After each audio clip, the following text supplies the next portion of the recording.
Falando então sobre a Resolução 5272, né, que foi aprovada dia 18 de dezembro aí de 2025, né, que representa aí uma grande evolução regulatória aí no RPPS, né, que ela substitui, né, ela revoga ali a 4963 na sua totalidade, né, e com isso elevando aí os padrões de segurança, né, queira ou não, isso aí, né, tem tudo a ver com a relação aí com o Banco Master, né, que envolveu aí 18 RPPS aí com investimentos muitos questionáveis ainda, né? Então, esse é um dos motivos. E aqui, né, antes de tudo mais, né, nós da consultoria, assim como as associações e tudo mais, a gente não concorda, né, com a maneira como foi imposta, né, essa limitação, não só por parte de vocês, a RPPS, mas também com o mercado, com as instituições financeiras no modo geral, porque isso daí também traz um impacto também para as instituições, tá? Então, já antemão aqui, a gente, né, desde só ficar atacando, a gente vai trabalhar para que isso possa ser melhorado, né, ter mais acessos, né, e mais, obviamente, seguindo ali nessa questão aí da melhorança na governança dos RPPS, tá? Bom, ela vai começar a valer a partir do dia 2 de fevereiro, né, como está previsto, né, e o foco principal nela é a questão da governança, né? Então, ela está trazendo aí uma priorização, uma transparência nesse gerenciamento dos riscos de investimento, né? E também ela traz aí um alinhamento muito forte com a instrução CBM 175, né? Então, um exemplo clássico que no ano passado já teve uma mudança é pegar, por exemplo, o BDR e colocar ele como um investimento de renda variável doméstico, sendo que uma vez o fundo é aqui no Brasil, né, e que comprava aí recibos também no recinto da bolsa, né, da B3, né? Então isso aí são um exemplo aí de alinhamento, tá? Bom, então vamos lá.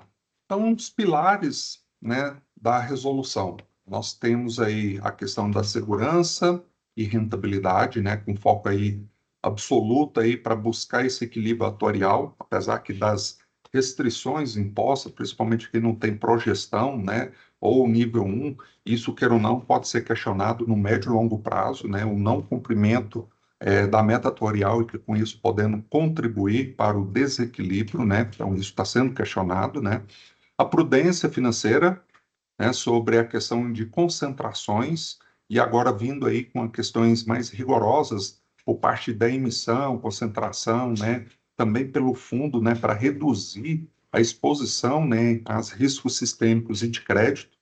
Mais na frente a gente adentra um pouco sobre isso. E a certificação técnica, né? Então, assim, está exigindo agora de uma forma mandatória, né, da qualificação para gestores, conselheiros, e aí elevando o nível técnico das decisões de investimento. Quando no passado surgiu o Progestão, salvo engano, lá em 2016, né, agora eu não me recordo muito bem a data, até a gente sempre falou assim, nossa, é legal, bacana, né, por uma questão de governança, né, de aperfeiçoamento, e até para alguns a gente até falava, olha, é melhor entrar agora do que quando de repente isso for meio que obrigatório, né? Porque aí já fica mais complexo, aí o tempo é curto, né? E muitas das vezes se torna até um pouco mais caro para se adequar, né? Então, agora assim, de uma forma indireta, né, tá colocando aí goela abaixo a questão da aderência aí ao pró-gestão, tá? Então, assim, a 5272, né, ela veio aí mais no intuito de governança do que de fato de investimento. Então, ela começou ali uma escada nessa governança, né? Então, a gente tem ali o sem nível, né, que não tem nenhuma aderência. Nível um que começa a ter uma governança inicial. O nível 2 uma governança intermediária, tá? Nível 3 uma governança já mais avançada, e o nível 4, né, então já excelências em práticas de governança, né? Então, de acordo com que vai se subindo os níveis do progestão, você começa, então, a ter aí uma governança mais aprofundada para o seu RPPS, né? E cada nível, né, representa, então, um grau de maturidade, né, na gestão, no controle, transparência, né? Sendo a chave aí para destravar os novos limites da alocação. Então, agora sim, né, vai ter o comparativo. Então, é de acordo com que seu RPPS está aderido nessa questão da governança, é que você começará, então, diante da 5272, é de ter acesso aí aos investimentos, tá bom? Então, vamos lá. Vamos fazer um comparativo. Título Público Federal. Beleza, tanto na 4963 como na 5272, todos os RPPS têm acesso, né? Não há restrição, né? Porque é o investimento aí com o menor risco possível, né? Risco soberano em termos de risco de crédito, né? Mas para alguns, dependendo da questão da ponta, né? A marcação a mercado, tem um sim que tem a volatilidade bem acentuada, né? Comprando, por exemplo, fundos que são 100% título público ali, como o IMA B5+, né, tem um alto grau de volatilidade, e RFM1+, né, assim como também comprando uma B45, uma B50, né, a mercado traz aí volatilidade. Mas o intuito é mais na questão aí, na questão tanto volatilidade como também risco de crédito. Fundos 100% títulos públicos, né? Seja eles fundos tradicionais ou os ETFs também, né? 100% para todos os RPPS, independente do nível, né? E aí começa a funilar os investimentos. Ah, e um detalhe, né? 100% para todos os RPPS agora, né? Mas tem uma modalidade que, infelizmente, quem tem, não tem progestão e progestão 1 fica ainda até um pouco mais limitado, tá? E aí eu vou mostrar, principalmente quem não tem o progestão. Fundos de crédito privado, né? Antes era 60%, né? Aumentando assim, a cada nível, né? Você aumentava 5 pontos, né? E agora com a 5272 é somente nível 2 para mais, né? E indo o limite para 80%, então ficou muito bom, porque tem muita coisa boa nos fundos de crédito privado, principalmente no momento que a gente vive aí de Selic alta, começar a reduzir, então são fundos aí que de repente conseguem aí trazer prêmio, né, o que chama de geração de alfa, né, que se sobressai ao mercado, né, então produtos muito bons. Os ativos bancários, né, como CDB, LCI, letra financeira, que antes todos os RPPs poderiam alocar, né, 20%, e ali até na 4963 que a gente até criticou, né, que a norma não trazia sobre a questão de concentração do emissor, porque antes se poderia comprar, se fosse o caso, né, 20% de um único ativo de uma única instituição, que é muito prejudicial. E agora, na 5272, né, esse acesso a esse investimento somente nível 2, né, também ali com seus 20%, mas já limitando a emissão por instituição financeira, tá? A gente vai ver. Desculpa, que eu falei fundos sem crédito privado, né? Que é o caso ali dos CDIs. Desculpa, me equivoquei aqui, tá? Então, é os famosos ali, o CDI, principalmente, que a gente busca, e agora foi para 80%. E os fundos de crédito privado em si, né? Que podia até 5%, mais 5 pontos percentuais, conforme o nível, né? A partir do nível 2, que ia para 10% e até 15%. Agora, com a 5272, como é nível 3 e 4, limite foi para 20%. Debêntures de infraestrutura, né? Que poderia todos acessarem até 5%. Agora, somente exclusivo para nível 3 e 4, com limite também até 20%.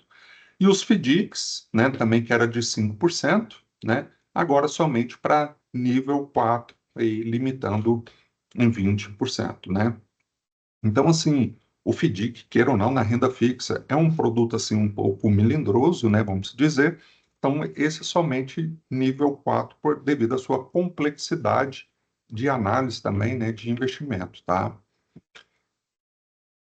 Cenário anterior da 4963, com relação à renda variável, né? O acesso ele era para todos, né? Limitado ali até 30%, tá? Tanto os fundos tradicionais como ETFs, e de acordo com o que você tinha de progestão, aumentava ali 5 pontos percentuais, chegando ali até 50%.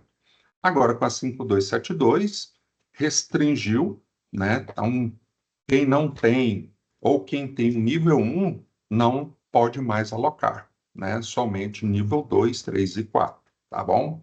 E aí o limite estendido para 40%, tá? O BDR, né, que também entra na renda variável aqui nesse caso agora com a vinda da instrução da CVM 175. Antes podia todos os RPPS e agora somente nível 3 e 4, né? E ainda permanecendo o limite global, são 3 incisos, né? Somente 10%, tá? Então, assim, investir em ações, né, deixou de ser uma opção acessível para todos os RPPS, e aí se torna uma prerrogativa para os RPPS que têm governança intermediária ou avançada, tá? Classes sofisticadas, né, alta governança.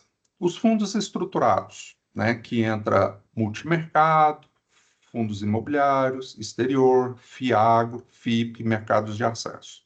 Então, esses, assim, restringiram de uma certa forma bem, né? Então, assim, somente nível 2 para frente, tá? Com limite individual até 15% para nível 2 mais, né? Então, 2, 3 e 4. Os imobiliários, 20%, né? E esses aqui somente para nível 3 e 4.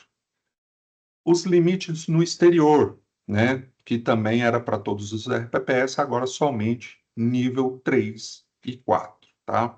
E os fundos FIPs e mercados de acesso, somente nível 4, limite de 10% aí para cada classe, tá? Então, assim, quem tem até mesmo nível 1, 2 e 3, né? Por exemplo, o FIP você não pode, somente o 4. E aí, quem tem projeção somente nível 2, o máximo que ele vai poder acessar são os multimercados. Até um questionamento que levei à frente é porque tem muito multimercado que simplesmente ele pega ali um SP500, que não tem variação cambial, e muitas das vezes também alguns ali, juros e moedas, que pega ali na renda fixa, que tem liquidez rápida, né? Então, assim, não faz sentido. Então, assim, a gente levou algumas ponderações sobre as classes de investimento que, de repente, um RPPS que, mesmo que tenha um nível de governança nula não, né, baixa, ou um pouco mais, né, um nível 1, né, poderiam estar acessando que não são produtos, assim, de grande complexidade, de alto risco, né? Vamos ver o que de repente, isso pode ser alterado, tá? Bom, então, só para desenhar, né, aqui é um quadro, né, um mapa, né, do que você, RPPS, pode investir. Então, assim, se não tem nível, né, no RPPS, ou nível 1, 100% título público, e mais o consignado, né, o consignado nem coloquei aqui, tá? Até assim, foi muito questionado, né, porque tem uma certa complexidade, né, que tem que ser analisado, né, então, tipo assim, pode fazer ali um investimento, né, e não pode acessar, de repente, um fundo de renda fixa aqui que tem uma liquidez diária, né, porque quando você faz um empréstimo consignado, você vai receber talvez daqui 5 anos, e aqui você ganha o que o mercado está pagando de juro, liquidez, e não pode acessar, né. Então, questionamentos que já foram apontados aí para ver se tem algum tipo de retorno. O que começa a melhorar é nível 2 para frente. Nível 2, você já consegue aí, então, acessar título público, né, os fundos atrelados ali, referenciados, né, CDI principalmente, né, que é o mais usado nos RPPS, os ativos bancários, né, CDBs, LCIs, letras financeiras, a renda variável ali nas ações, né, fundos de ações os tradicionais e os ETFs, como também os multimercados. Já o nível 3, né, aí já vem um incremento, né, em relação ao 2, o crédito privado, tá? E os BDRs, né, que tem uma certa complexidade, porque, queira ou não, muitos ainda têm dúvidas, né, porque, assim, vê lá que a Bolsa Americana ficou positiva, mas o seu BDR ficou negativo. Por quê? Porque houve uma desvalorização cambial, né? Então, ele tem duas vertentes ali no que interfere na rentabilidade, né? Então, assim, de repente faz até um pouco de sentido, né, de ter ali um nível mais elevado para ter o acesso, né? Não precisaria ser de tão assim no nível 3, mas pelo menos do 2 para frente, né? E aí os fiagros, novidade, né? Que são os fundos de investimentos aí que vai comprar ativos aí da indústria do agro, né? Então, queira ou não, tem a sua complexidade, né? A gente viu em 2015 aí a questão do setor agro passando por grandes dificuldades, né? Recuperações judiciais, queira ou não, se torna um investimento com um risco muito iminente ali, principalmente na questão do crédito, né? Então, assim, faz sentido cobrar uma governança, né? Até porque tem que estar acompanhando esse investimento, se vale a pena, se de repente entrou e começa a ter algum tipo de desavença, né? Que vai contra o que se esperava, então, de repente, fazer ali algum tipo de provisão, né? Um contingenciamento, né? Para evitar perdas, né? Ou prejudicar a carteira, né? O patrimônio do RPPS, então faz sentido, né? E aí, os fundos imobiliários, né, e o investimento no exterior. Qual que é a diferença do BDR, que queira ou não, você está comprando, em aspas, uma ação de uma empresa norte-americana para um investimento no exterior. É o seguinte, a diferença é que esse fundo ele tem que ser constituído no Brasil, no qual ele vai ter que comprar cotas de outros fundos lá fora, né? Aí tem toda uma robustez, né? Que já vem ali nas últimas alterações da 3922, quando foi possível, né? Que manteve na 4963, está mantendo na 5272, é que a gestora que faz a gestão desse fundo tem que ter mais de 5 bilhões de dólares, né, sobre gestão, né, para mostrar que ela tem uma robustez e tudo mais, né? Se for de renda fixa, tem que ser título emitido pelo Brasil na dívida externa, né? Como também pode se comprar outros fundos que compra crédito lá fora, né? Como também as ações. Então, por isso que tem essa diferença aí, mas tanto o BDR como esse investimento no exterior tem que ter um fundo aqui no Brasil, constituído aqui, que vai comprar então ativos relacionados ao exterior, tá? E aí o nível 4, né, são todos, aí pode acessar todos os investimentos. Então, de repente, ele só é o único que pode comprar os FDIC, né, até quando, a priori ali, quando eu li a resolução, que eu vi lá FDIC 20%, eu falei assim, meu Deus, né? Mas depois, quando eu vi lá que era para nível 4, né, que aí já tem que ter toda uma questão de controle, né, sobre as questões dos direitos creditórios ali dentro do fundo, né? Então, aí faz um pouco mais de sentido. Por que isso, né? Porque, quer ou não, o RPPS, quando ele vai atingindo os níveis, né? Quer ou não, ele vai tendo dentro do seu RPPS departamentos, né? Até para fazer esse controle também. Ou contratar, seja uma consultoria e tudo mais, né? Também para dar esse suporte, né? Então, aí, quer ou não, é uma prestação de serviço mais caro, né? Então, assim, tudo isso envolve também elevação de despesas, aí tem que ver se taxa de administração é compatível, né, a estar fazendo esses investimentos, tá? Então, assim, aqui é um mapa ainda. Então, só para vocês verem, né, ficar uma forma mais lúdica aqui essa compreensão. Então, quem não tem progestão, simplesmente isso. Fundo 100% título público, e os títulos públicos, oferta primária. Isso aqui é novidade. O que quer dizer oferta primária? É quando o Tesouro Nacional está fazendo o leilão, que geralmente são nos dias de terça-feira e quinta-feira. Só que também já está sendo questionado, porque quem acessa a oferta primária são os dealers, são os grandes bancos e algumas grandes corretoras, tá? E aí, assim, poxa, como que vai comprar? Porque o RPPS não é um dealer, mas então ele vai ter que pegar carona, né? Então ele vai chamar um dealer ali para que você, por exemplo, o RPPS, olha, eu estou destinado a comprar X milhões num título público, então ele vai estar comprando isso junto com você lá no leilão. Tem um ponto negativo, que geralmente nos leilões, por exemplo, hoje é quinta-feira. Então, vamos supor que hoje está sendo ofertado uma NTNB 2050.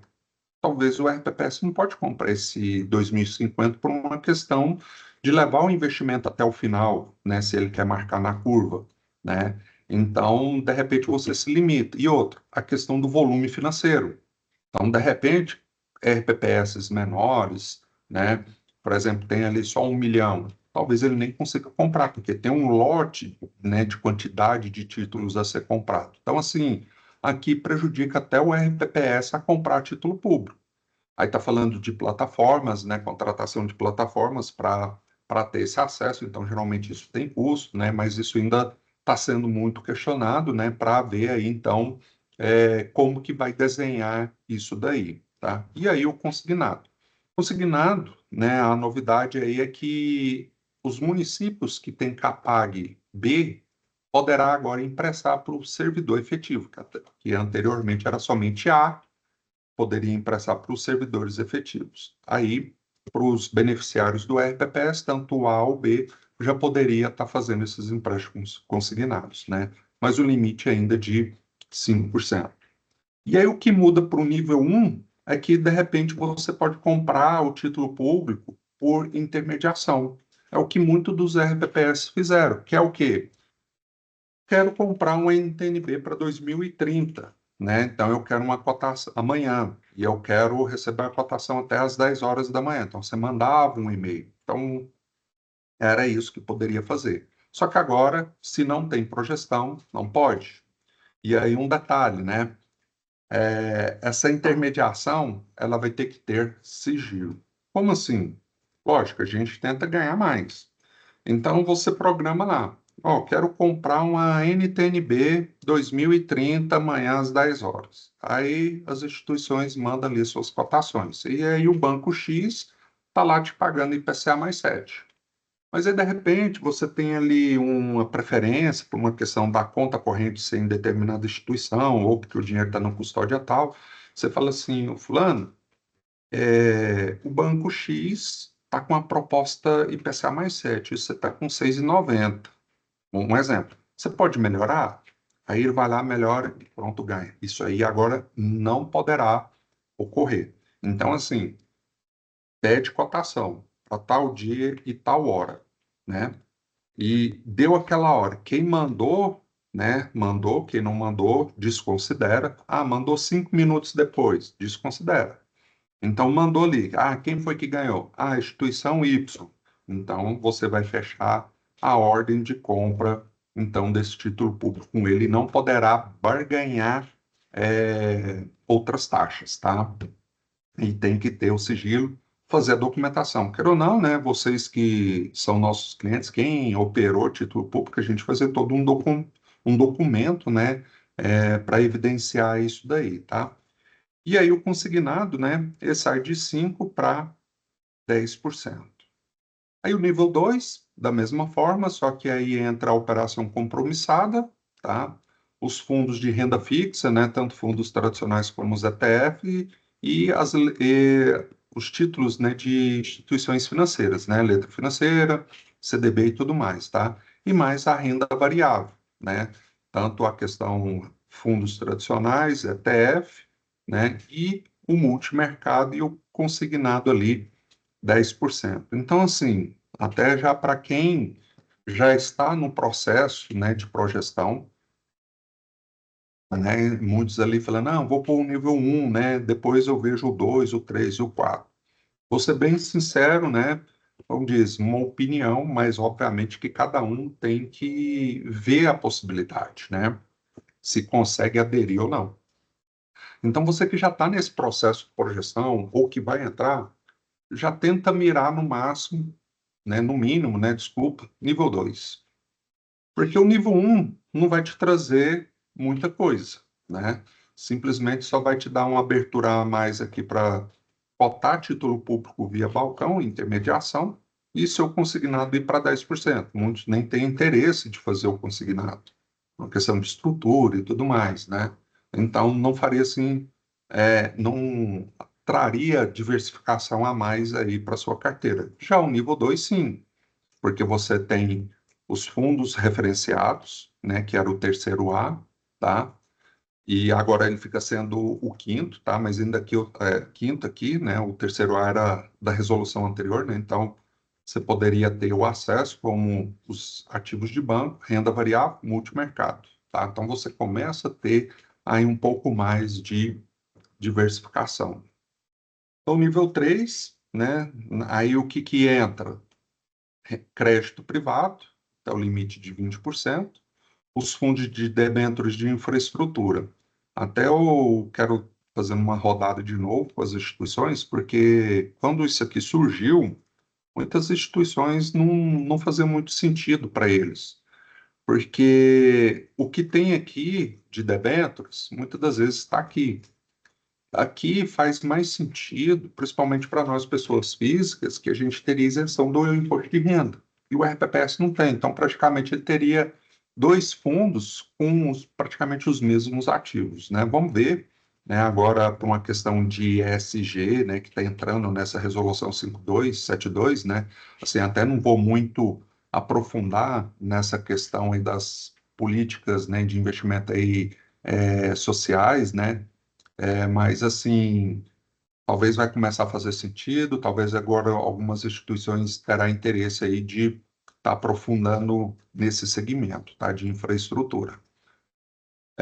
Sobre renda variável, estruturados e fundos imobiliários, né?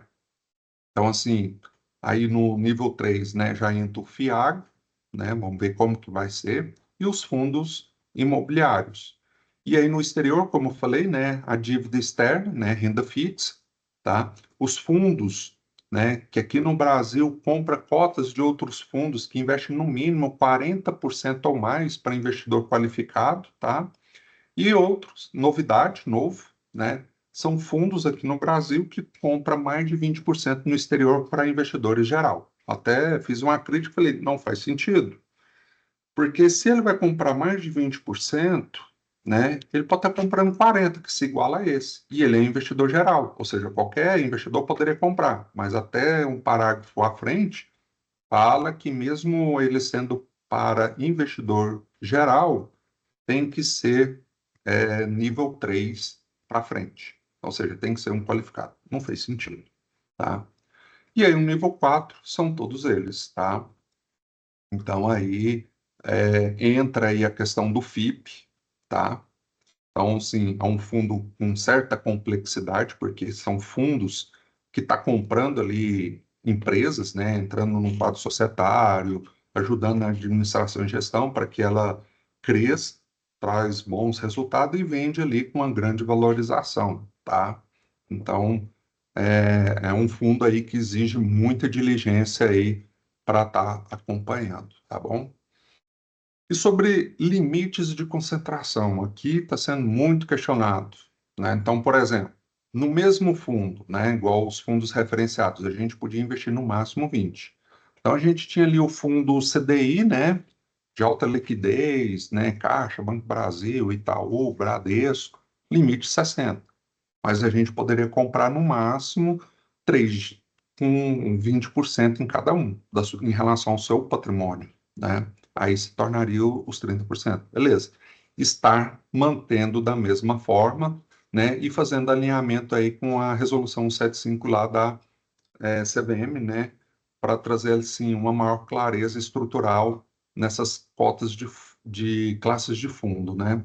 Então, assim, hoje um fundo ele vai poder ter suas classes e subclasses, né? Onde que ele destina ali para RPPS, pessoas físicas e jurídicas, previdências complementares e outros investidores, tá?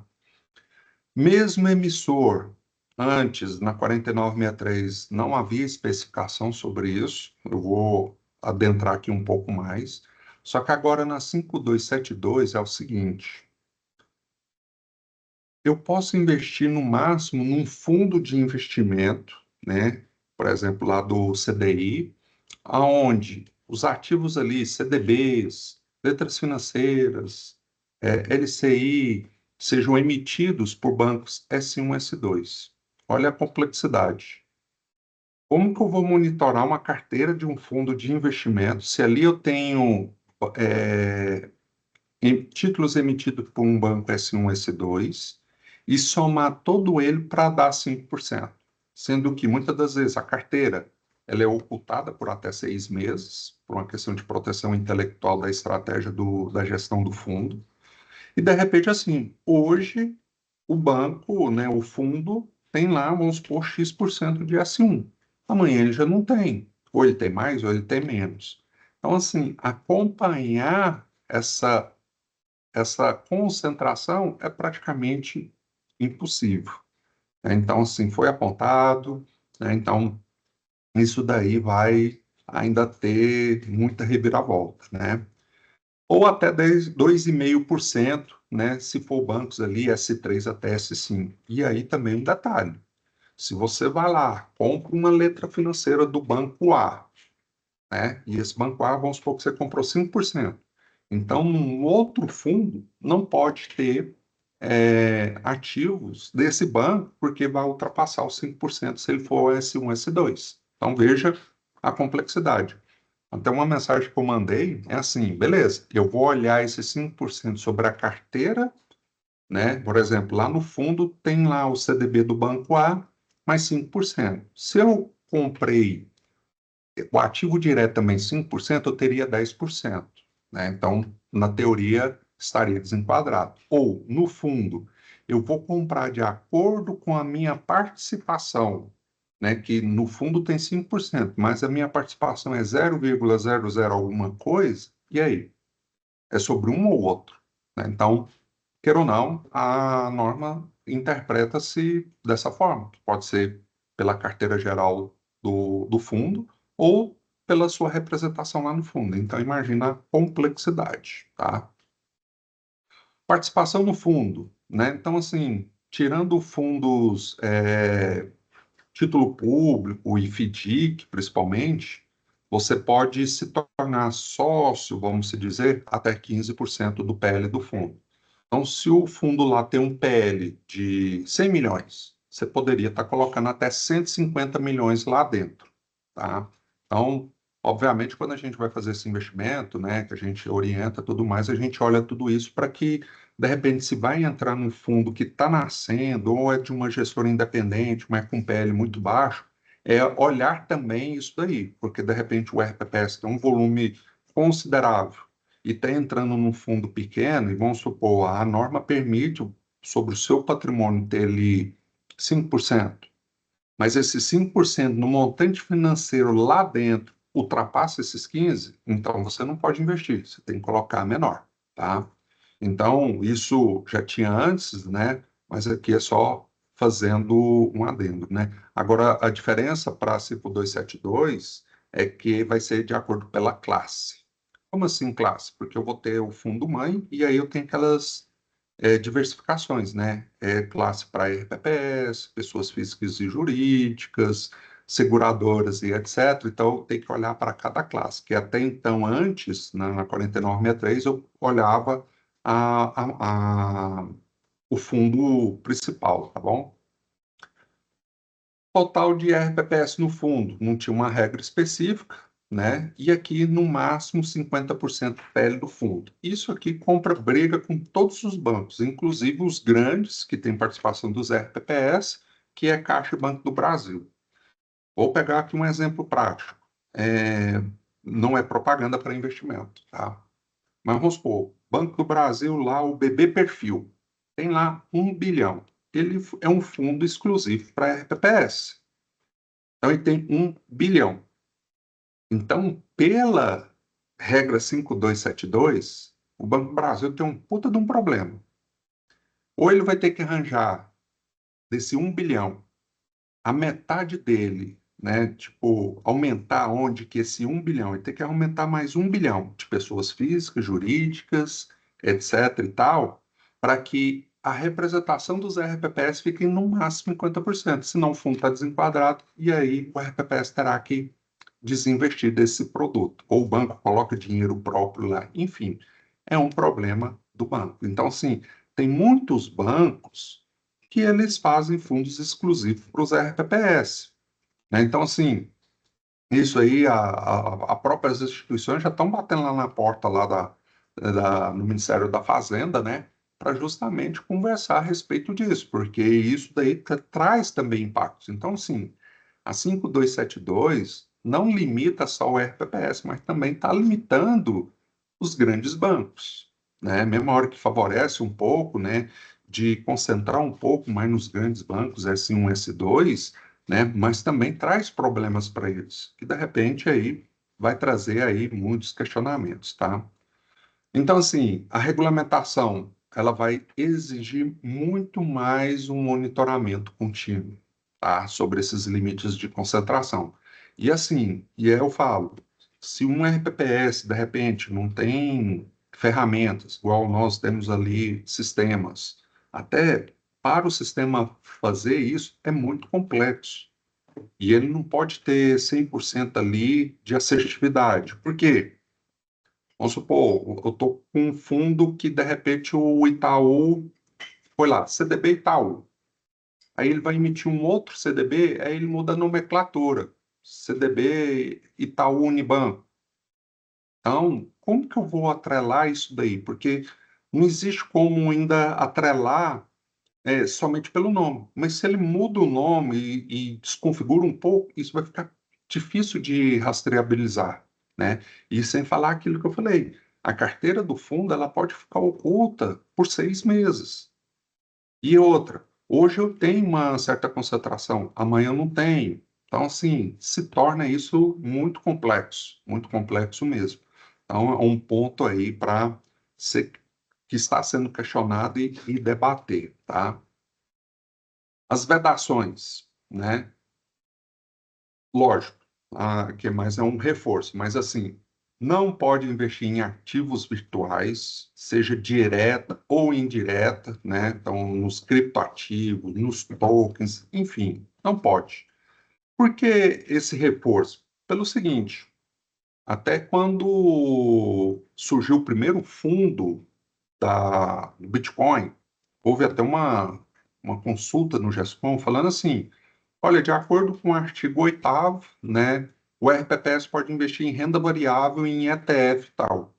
E agora eu tenho um ETF de Bitcoin. Então pode investir? Aí a secretária falou: não, pode.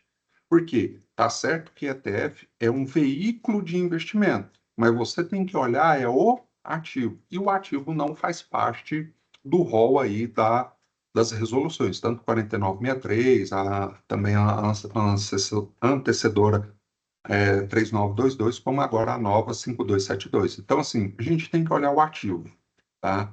De repente, assim, tem um Bitcoin num fundo de investimento. Fundo de investimento, o RPPS pode investir, mas e o ativo? Não, o ativo não é contemplado, então não pode. Eu tenho ouro, também não pode, porque não é um valor mobiliário, né? Então, isso não pode. Créditos de carbono, né? Então, assim, se ele não for registrado no sistema de autorização ali pelo Banco Central ou da CVM, não pode comprar, né? Somente os que podem, tá? Então, os fundos ali que têm os ativos que são registrados e autorizados pelas duas autarquias, aí sim pode. Verificação de preço.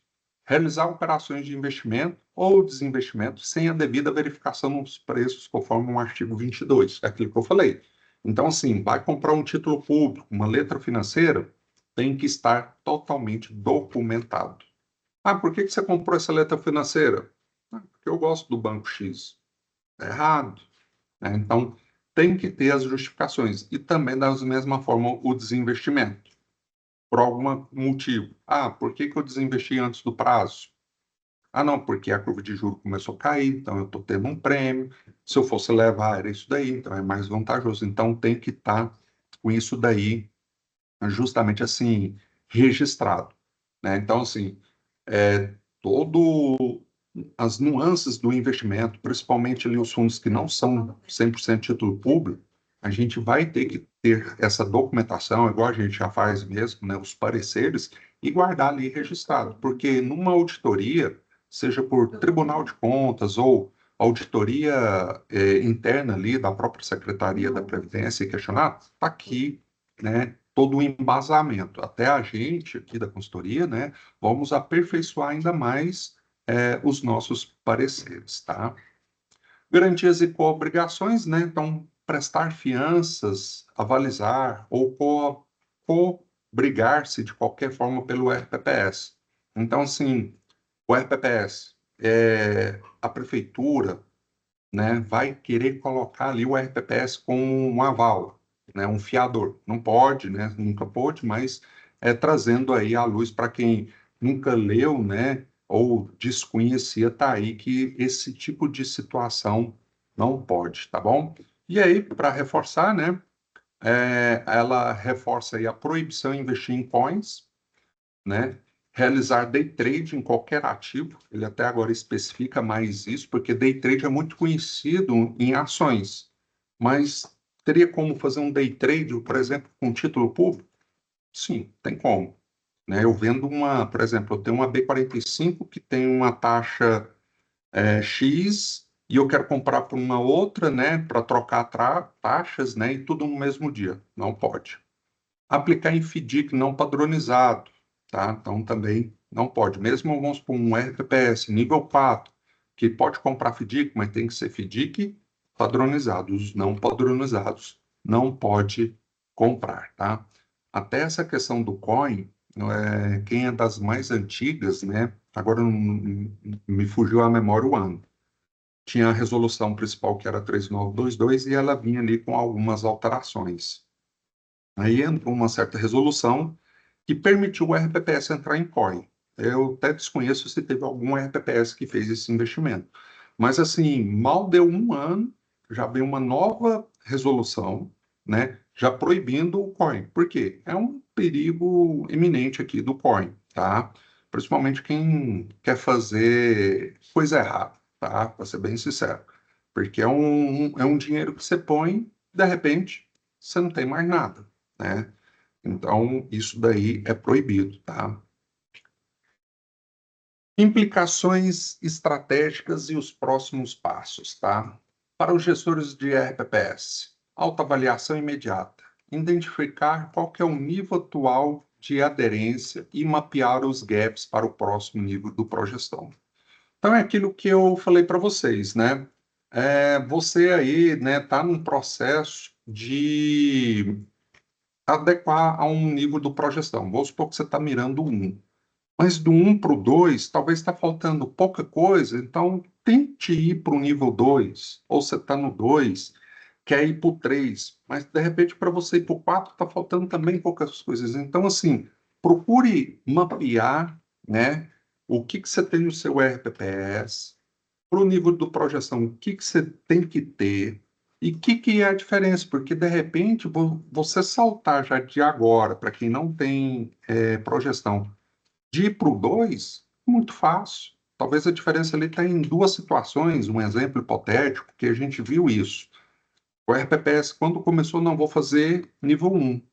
Só que quando ele viu que para o nível 2 mudava pouca coisa para ele, então ele fez o quê? Não, deixa eu me adequar a isso daqui que eu já vou para o nível 2. Porque quando você adere o Progestão, você tem que ficar pelo menos um ano naquele nível, né? E aí, então, depois partir para o próximo nível, tá? Plano de evolução. Desenvolver projeto com cronograma para alcançar essa governança que destrava a política desejada, tá? Então, uma coisa que eu estava falando com alguns clientes aí. Essa política que a gente está aprovando agora, novamente, né, com base a 5272, ela é uma política ainda de transição. Ela não é de toda verdade em cima da 5272, porque tem muitos questionamentos, muita coisa está pedindo, mas não se sabe como que vai ser, né? A priori ali, por exemplo, sobre custos. É bacana, né? Eu faço até a seguinte pergunta: você é RPPS, quanto que você gasta, né, com as instituições financeiras para manter ali seus investimentos? Ninguém sabe. Ah, não, Rita, a minha taxa de administração no fundo é 0,2. Tá, vamos lá. 0,2 é para você custear a pessoa que faz a administração do fundo. Se ele for do mesmo conglomerado, ali ele faz o administrador, o gestor, o custodiante e o distribuidor, tá? E você sabe é o percentual. Agora, você paga 0,2%, mas você tem ali 300 milhões, né? E aí, quanto que isso representa? E aí, detalhe, quantificar, né, essa questão é fácil. Ó, o gasto, por exemplo, com vários fundos, tantos mil de cada um, etc e tal, então fecha ali tantos mil, beleza, isso é fácil. Isso aí é uma coisa que eu já estava até num projeto aqui no Radar para a gente colocar no nosso sistema aqui no relatório. Mas quando fala despesas, aí entra um detalhe. Lá no fundo, tem taxas a serem pagas. Por exemplo, Ambima, CVM, um cartório, os emolumentos da operação financeira. Porque um fundo de investimento, quando você faz uma aplicação, ali há uma corretagem. Quanto que foi gasto? Ah, um rateio de um aluguel, contador, auditor, enfim. Então, existe despesas não ordinárias ali. E aí você só sabe dessas despesas uma vez por ano, quando chama ali por uma assembleia para aprovação do balanço contábil do fundo.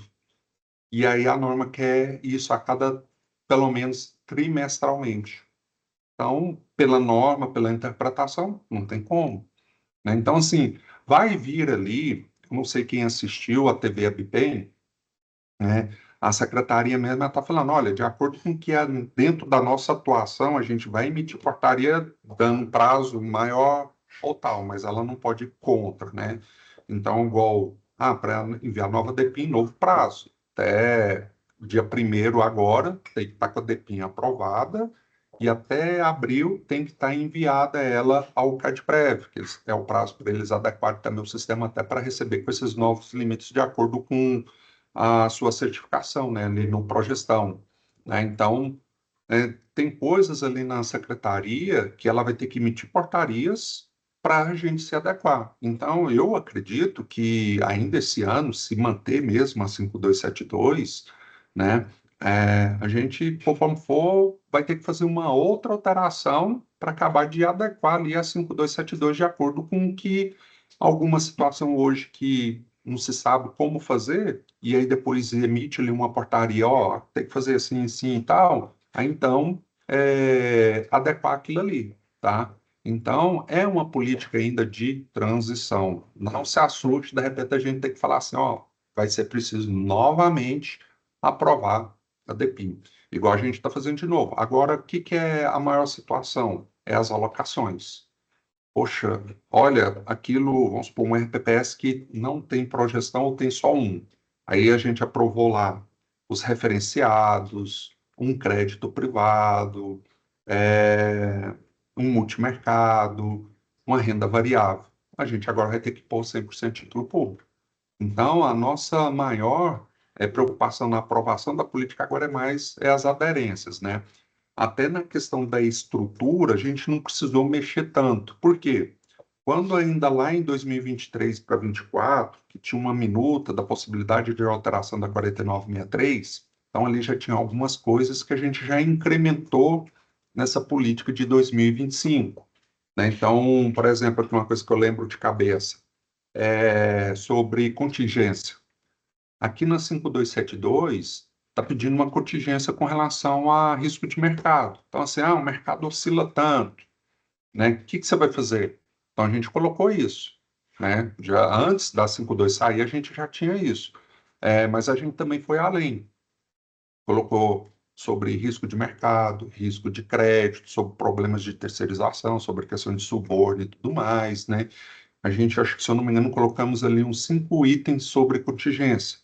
Ó, se acontecer isso, o que que a gente vai fazer? Então, isso já está contemplado. Sobre os deveres, né? O papel de cada conselhos, né? Conselho Deliberativo, Fiscal, Comitê de Investimento. Então, a gente já tinha colocado, então ela veio pedindo aqui na 5272, né?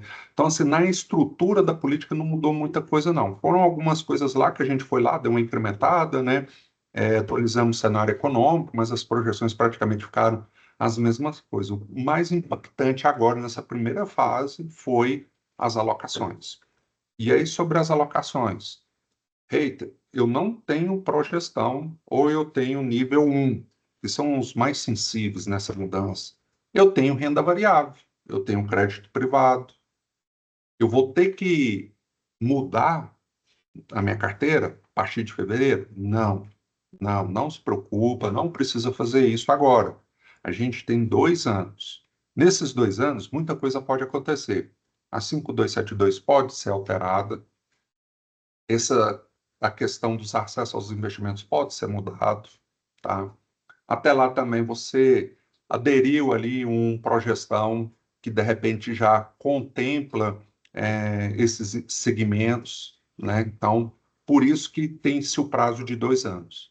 Eita, mas eu comprei letra financeira em 2025 por 10 anos, então vou desinvestir ele lá em 2035.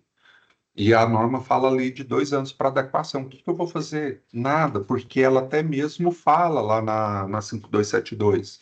Se por acaso o investimento que você fez anteriormente e ele ultrapassa esses 2 anos, então permaneça até o desinvestimento. O que não poderá você é revalidar aquele investimento. Um exemplo, tem um fundo vértice que vence, de repente a instituição entra em contato e fala assim, olha, nós vamos comprar outras NBs por mais tanto tempo. Aí, então você nem chega a resgatar o valor, simplesmente já deixa lá e lá compra o novo ativo. Então isso não poderá acontecer. Então, por exemplo, comprou ali alguma coisa e vai postergar o investimento? Não, isso não poderá ser feito. Então, assim, hoje na carteira não se faz nada, só que a partir de agora a gente vai ter que aplicar conforme a 5272. Eita, até o dia 31 de janeiro eu posso comprar ali um fundo imobiliário, um multimercado que hoje no meu nível não pode. Eu não aconselho comprar, tá? Até porque tem um parágrafo lá que ele dá dupla interpretação, né? Que ao comprar agora um novo ativo, como você já tem conhecimento da 5272, então você já tem que estar meio que aderente a esse novo investimento. Então, assim, de repente você faça e aí pode ser questionado. Então, assim, antes de tudo, porque de repente pode ser uma grande vantagem, tá? Não vou falar que não, mas assim, então abra um GESCOM, porque ali eles vão te responder que se eles falarem assim, pode, beleza. Vai lá, faz um investimento, e se de repente for questionado, aí fala, não, na época eu fiz um GESCOM, né, e falou que eu podia. Aí, beleza, você, então, está amparado de uma forma legal, tá? Revisão da política, né, como eu falei, então a gente vai ter que fazer isso aí no decorrer, eu acredito que nesse ano a gente vai voltar a falar sobre ajustar a política de investimento, tá? Ou conforme for o ano que vem, vamos ver. E aí, como eu falei, prazo de adequação de 2 anos, né? Então, ou seja, né, os investimentos que forem feitos até o dia 31/1, né, não terá o desenquadramento. E aí uma coisa, o que que pode ocorrer, né, que é uma suposição minha, tá? Já era minha, mas até na TV Bipem ali foi questionado. Quando for enviar o DAIR de fevereiro, você tem lá um referenciado e você é sem projeção ou nível um. Então, você tem ali o BB Perfil, né, Caixa Referenciado DI, né, Bradesco Prêmio, enfim. De repente, o CADPREV vai fazer uma notificação. Ó, tá tendo um desenquadramento. Então, talvez isso ocorra. Só que aí lá justificar. O que o João, né, até comentou é assim, beleza, notifica-se uma vez, faz a justificativa com embasamento, né, dessa possibilidade de ficar com 2 anos e não notifica mais, tá? Ou o próprio sistema já identifica isso, que esse investimento lá veio lá fora, né? Ou lá atrás, e aí então desconsidera notificações, tá? Então, uma coisa pode ocorrer. Eu acredito que vai ser notificado de forma automática, porque é automático isso, né? Essas validações lá no CADPREV, então é justificar e não ter mais, porque senão o pessoal lá da secretaria vai viver por conta de analisar esses desenquadramentos passivos, que é permitido, para fazer a mesma coisa, tá? E aí um detalhe, tá? Que eu estava até esquecendo de falar. os referenciados, muitos RPPS gostam muito de usar ali o BB Fluxo e o Caixa Disponibilidade, que são os fundos automáticos. Pode manter por 2 anos, beleza. Só que a operação de aplicação e resgate, a partir de fevereiro, não pode, tá? Tinha muita gente aí que já conversou comigo, e eu falei, mas para mim podia. Eu falei, não, você pode manter o investimento, mas nova aplicação, se você fizer, você vai desenquadrar, tá? Então, ali, comprou um bebê perfil, beleza, pode levar ele por 2 anos. Mas se de repente você faz ali uma aplicação no bebê perfil e você não pode, você vai ficar desenquadrado e vai ter que retirar. Então, o que a gente já está até fazendo aqui é um documento para a gente instruir vocês, tá? A quem usa principalmente, a não fazer mais. E aí, como esses fundos têm uma taxa de administração alta e o retorno muitas das vezes não é bom, é tipo esses aí zera, porque não vai valer a pena, e leva para um outro do mesmo banco ali, que vai te render praticamente 100% do CDI, e também um documento para oficializar o gerente da conta corrente. Falar, ó, desabilita esse negócio da minha conta, porque são danados para habilitar isso, né, por questões de meta interna lá da agência. Então, é documentar, pegar uma assinatura, porque se ele, por acaso, com um equívoco do banco, fazer esse investimento, você está amparado. Fala, olha, eu até notifiquei, está aqui, ó, recebido tal dia, né? Então, para você se resguardar, porque assim, muito aconteceu isso dessas aplicações na época quando até foi proibido o investimento no Caixa Fique Prático, né? Muitos gerentes ali desabilitavam, mas depois habilitavam novamente, tá? Então, é um fundo que nem pode, tanto da 4963 já não podia investir, né? Então, cuidado com isso daí, tá bom? Terminando, viu, gente? Bom, prazos de adequação, né? Então, 2 de fevereiro entra em vigor, tá? Até o dia 30 de janeiro que os limites para essa aquisições. E aí, então, em janeiro de 2028, né, que vai estar em enquadramento passivo, já tem que estar solucionado, tá? Então, tá aqui as regras, né? Então, a resolução 5272 não exige para fazer o desfazimento imediato dos ativos, muito bom, né? Então, ele não vai ser proibido, vai ter os 2 anos ali, né? Porque não vai ter nenhum tipo de prejuízo. Revisão da DEPIN, né? Vai ter que ser revisada, aprovada antes da data em vigor da norma, refletindo novos limites de concentração e permissões vinculadas ao nível de governança do RPPS. Alguns me questionaram o seguinte: poxa, a Secretaria da Previdência soltou lá um informativo falando que até em abril o envio do DEPIN. Cara, isso é lá no sistema. Porque é o prazo deles que eles acham que o DataPrev vai alterar o sistema. E vamos supor, hoje tá ok, já pode lançar 5272. Então eu tenho até abril para enviar. Mas a aprovação que ela seja feita até o dia 1º de fevereiro. Para o dia 2, esses novos limites, a resolução ela já vai começar a estar valendo. Só que a gente ainda não tem como enviar ainda. Mas você vai deixar guardado ali tudo mais, né? Então, assim, vai ser uma correria para aprovar. E o que vai alterar por enquanto ali é os limites de alocação. Olha, estou tirando aqui a renda variável e estou colocando aqui tudo em título público, né? Os novos recursos. Os antigos vão ficar como estão, tá? Então, essa aprovação da política de investimento, né, ela vai ser mais no sentido de adequar as estratégias. Hater, eu estou no nível 3 ou no nível 2 eu só invisto isso. Praticamente não vai mudar nada, mas acontece que vai mudar os artigos, incisos, né?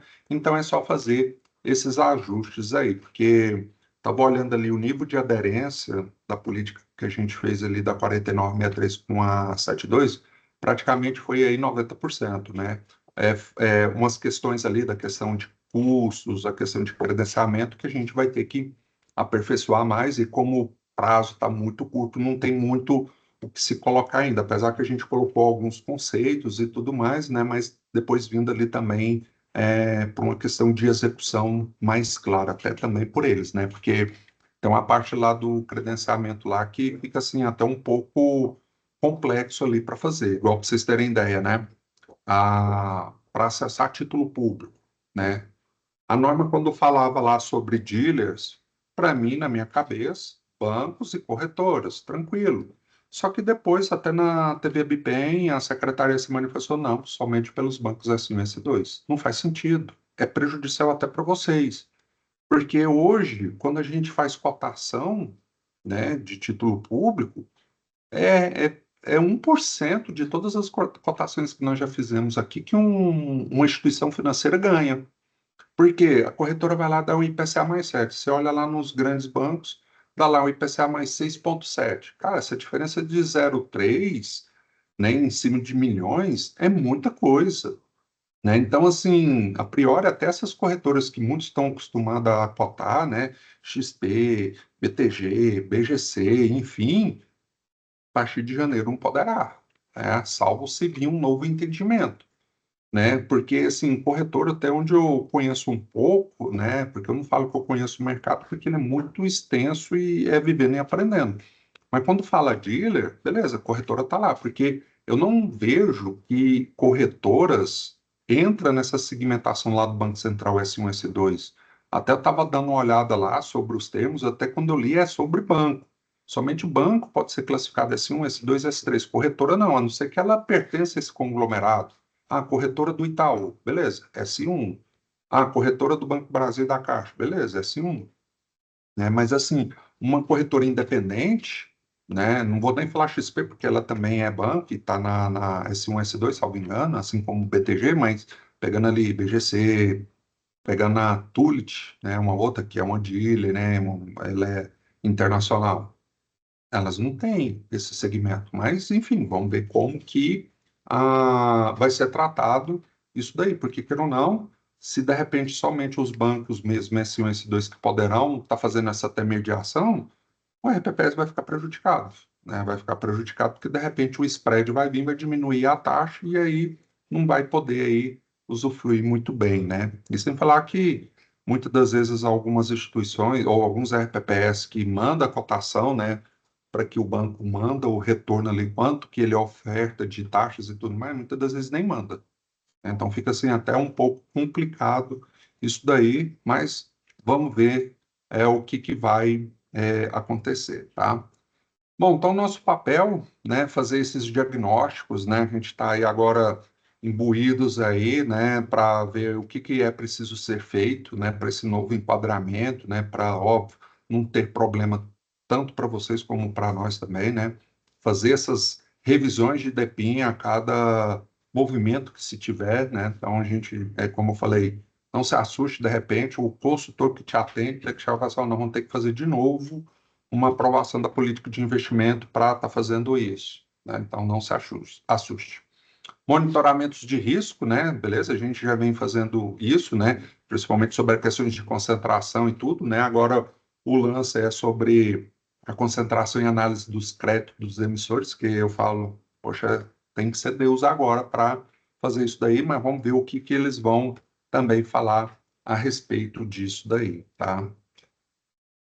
Então, gente, diante da 5272, né, essa governança ela não é mais um diferencial, né, é a licença para investir.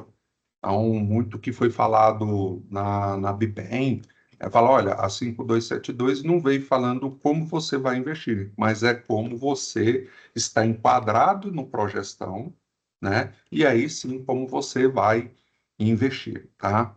Mas, de qualquer forma, nós estamos aí, né, justamente para dar todo esse apoio para vocês aí nessa transição de política de investimento ou de resolução de investimento, né?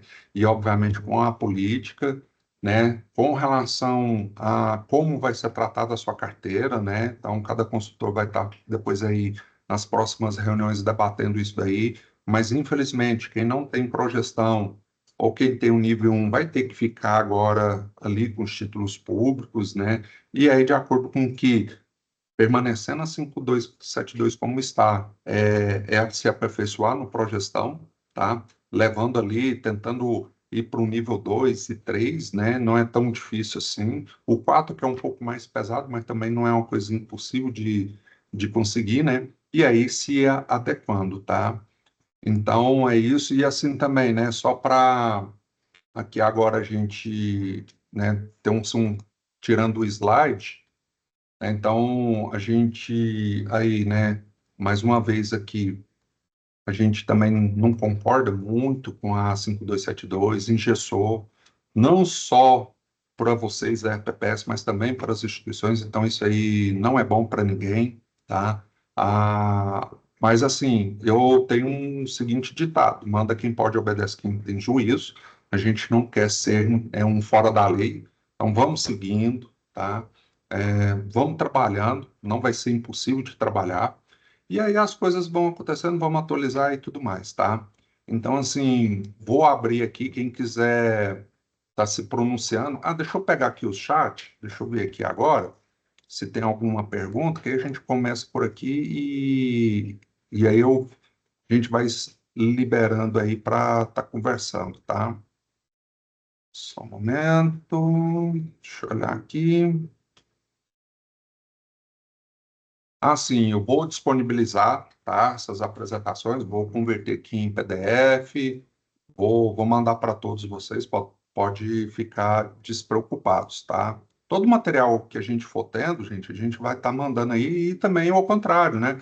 De repente, porque tem hora que sai uma publicação, né? Acaba que ela rola ali nos grupos, eu faço, nossa, cadê isso, né? Então também nos manda até para a gente fazer a interpretação, né? Porque muitas das vezes ali é uma linguagem um pouco complicada de entender, tá? O Anderson está perguntando aqui, BTGS1 e XPS2, isso, né? Eita, manda apresentação, beleza. Temos que alterar nossa política até fevereiro? Sim. Eita, por algum motivo, eu não consigo. Não tem problema de fazer em março, né? Só que assim, não posterga muito, tá? Porque assim, não vai trazer ainda a irregularidade lá no CATPREV, tá? A partir de abril, sim, diante do que está exposto, tá? Mas vamos tentar aprovar aí o quanto antes. E assim, mesmo que você já vai fazer um investimento, vamos supor, seja nível 2 e está querendo em fazer um investimento que é permitido por nível 3. Não faça, mas mesmo assim, se for muito interessante, abra um gestor, tá? Até para não ter dor de cabeça. Até mesmo quem não tem projeção ou nível 1, né? Antes a gente muito persegue ali o CDI, então a gente sempre mandava pegar ali um terceiro A, né? Que agora é o quinto. A gente já vai orientar para o que é 100% título público, né? Que agora é o sétimo 1, né? Então, a gente já vai orientar, mesmo que ainda permita, não, mas vamos lá, até para não gerar questionamentos, tá? Então, é isso. Para o RPP sem projeção, creio que dificultará o alcance da meta. A Miss Helena perguntando, olha, no curto prazo, não acredito, né? Eu acho que ainda com CDI ali, de repente incrementando o IRFM, um IMA-B, um IDK2A, né?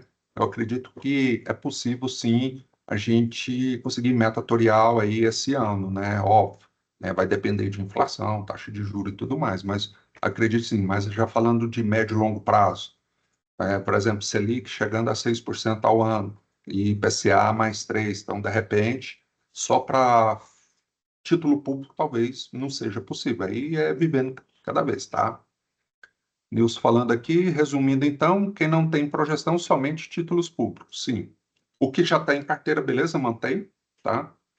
Mas aí adequação, aquisição de novos ativos, somente investimentos atrelados a título público, seja direto ou via fundos de investimento, tá bom? Bom, acho que de perguntas aqui no chat é mais isso. Então, se alguém quiser manifestar, quiser ligar a câmera, o microfone, né, tem um botãozinho assim, levantar a mão, né, então aperta aí para a gente, então, poder fazer esse bate-papo, tá? Aí fica à vontade, a quem quiser, tá? Só para a gente esclarecer mais ainda.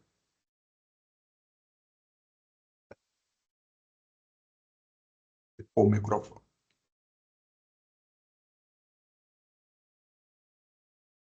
Alguém quer participar?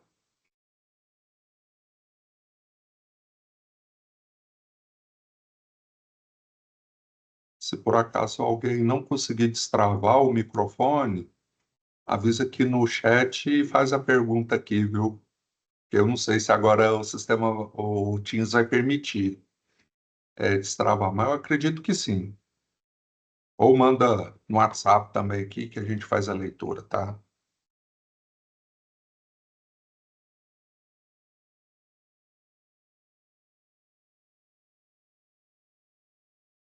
Claro, obrigado, Odilon, lá de Porto Velho. Eu que agradeço, Odilon, pela participação aí, tá? Rosana, foi muito esclarecedor. As perguntas que eu estava anotando, você respondeu todas. Obrigado.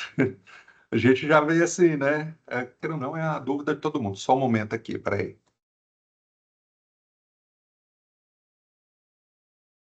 Tá. Perguntaram aqui no WhatsApp da Viviane se vai ficar gravado? Sim, como eu falei, né? Eu pedi permissão, né, para gravação. Então, quando encerrar aqui, vai encerrar a gravação, até as perguntas estou deixando. A gente vai subir para o nosso canal no YouTube. Ele vai ficar oculto, ele não vai ficar público. Mas aí a gente vai pegar o link e mandar para vocês, para que de repente algum conselheiro não pôde, alguém do comitê não pôde assistir, né? Passar para eles assistir aí posteriormente, tá? José Nilton, lá de Berizal, Minas, obrigado aí. Mais alguma coisa, gente?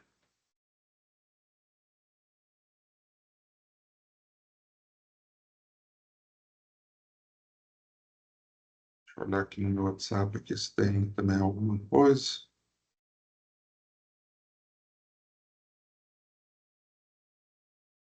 Como é que é? Ah, haverá alterações quanto ao prazo para a certificação de dirigentes e conselheiros? A Shirley perguntando. Essa parte pela 5272, não. Tá, isso aí já é outro assunto. Eu até estava conversando com a Viviane aí, para de repente a gente fazer uma geral sobre essa certificação, que queira ou não, está gerando aí muitas dúvidas, tá? Valeu, Reito, pelos esclarecimentos. Oriosvaldo Salles, obrigado. O Anderson aí, obrigado. Reiter, falou, Anderson, obrigado. Até falar uma coisa aqui, gente, assim, a gente vem ali, né, na questão de melhorias do nosso relatório, né, a gente estava já vendo aí melhorias, assim, agora por causa das 5272 a gente vai ter que dar uma pausa nisso para adequar as novas normas, né, a estrutura ali, né, sobre o acompanhamento da política, essas coisas que estão pedindo, então a gente vai ter que atender primeiro a norma para depois vir ali, vamos dizer, com a perfumaria, tá? Então, pedir um pouco de paciência, porque alguns ali deram ideias boas que a gente achou que é pertinente, né, tá colocando, mas agora com essa questão da norma, a gente vai ter que dar uma prioridade para a norma, tá? Até porque se vier ali numa prestação de contas, né, numa auditoria, tá tudo ali já no relatório, tá?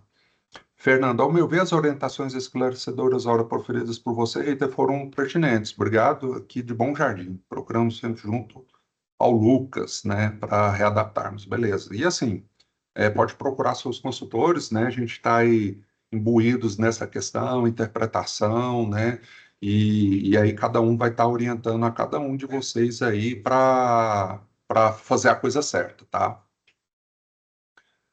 Algo mais?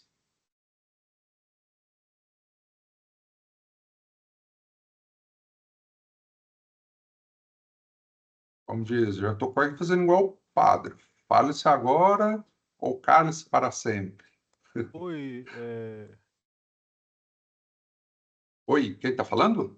é o Pedro. Teve uma pergunta do Nilson ali que você não respondeu, hater. Qual? É que ele mandou ali, ó.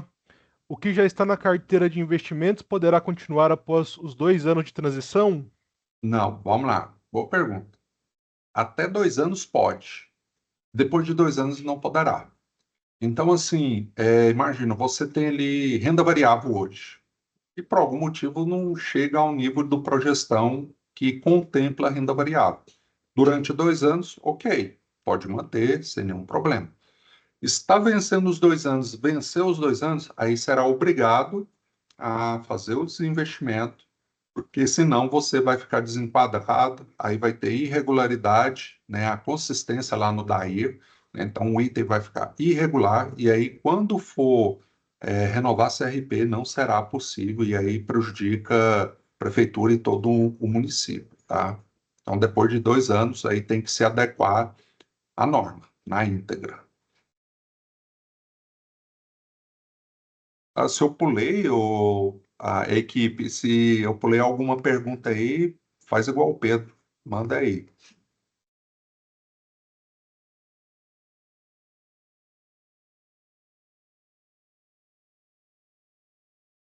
Por nada, Marcelo, lá de Santo Antônio dos Cobertos.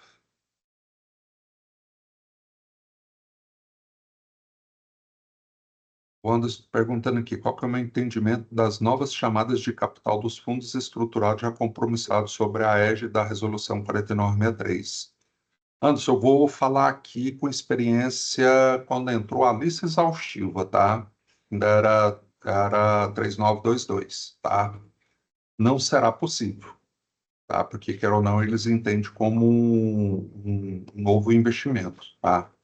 Então, isso até alguns fundos, segundo a gestora administradora, o que colapsou o fundo foi justamente essa chamada de capital não poder ser feita por causa dessa blindagem. Só que é esse também. Vai que agora, né, levando esse questionamento, mostrando um exemplo que isso causou dor de cabeça para os investimentos dos RPPS e tudo mais, talvez assim, quem fez e já tem um compromisso, beleza, poderá investir, tá? Mas aí a gente vai ter que acompanhar isso daí, principalmente fundos imobiliários, fundos de participações, os FIPs, né? Isso daí a gente vai ter que estar acompanhando, tá?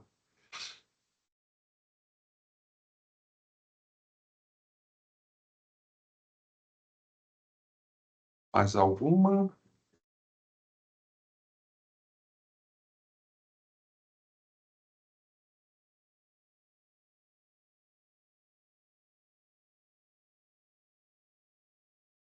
Não? Nem para o chat, nem para o microfone.